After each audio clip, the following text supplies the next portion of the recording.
হচ্ছে গরুর হুকুমের মধ্যে আল্লাহ পাক ওয়ালবুদনা জাআলনাহা লাকুম মিন শাআইরিল্লাহ, এই বুদন যে শব্দটা ব্যবহার করেছেন কোরআন শরীফের মধ্যে, এর মধ্যে অর্থাৎ মহিষ জাতীয় প্রাণীকে কুরবানির মধ্যে সাব্যস্ত করেছেন। সুতরাং কোনো সন্দেহ নেই যে মহিষ কুরবানি দিলে যারা কয় যে মহিষ কুরবানি হয় না, এটা কৃষক একটা মিথ্যা কথা এবং ভ্রান্ত কথা ছাড়া আর কিছু নয়।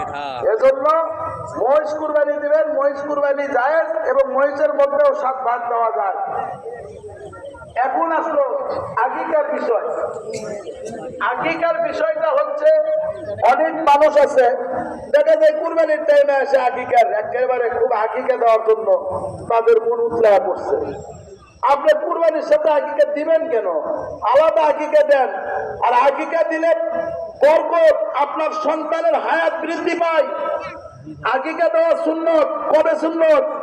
বাচ্চা হওয়ার 7 দিনের মাথায় বাচ্চার চুল কামিয়ে দিবেন এবং বাচ্চাকে আকিকা দিয়ে দিবেন। বাচ্চার ওই চুলের পরিমাণ দান সৎকা করে দিবেন এবং ফকির মিসকিনকে খাওয়াই দিবেন। যদি ছেলে সন্তান হয় 2টি ছাগল, আর যদি মেয়ে সন্তান হয় 1টি ছাগল এবং একটা সুন্দর নাম রাখবেন।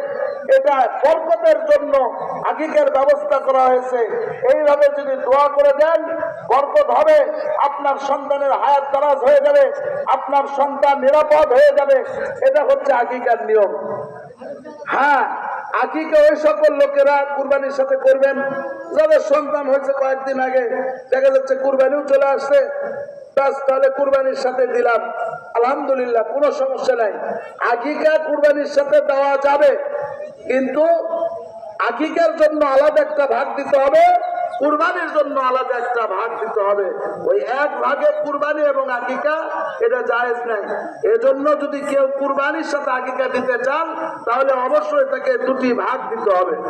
এখন প্রশ্ন, হুজুর ছেলেদের জন্য 2টা আর মেয়েদের জন্য 1টা ভাগ দেওয়া লাগে।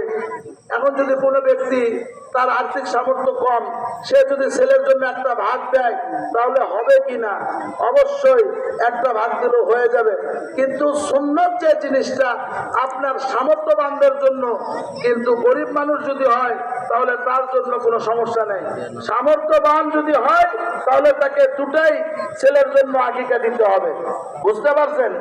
আরো কিছু মাসাইল আছে, বিশেষ করে কুরবানির বিষয়ে আমাদেরকে অনেক কিছু জানতে হবে, নচেত এগুলো বিশুদ্ধ হবে না।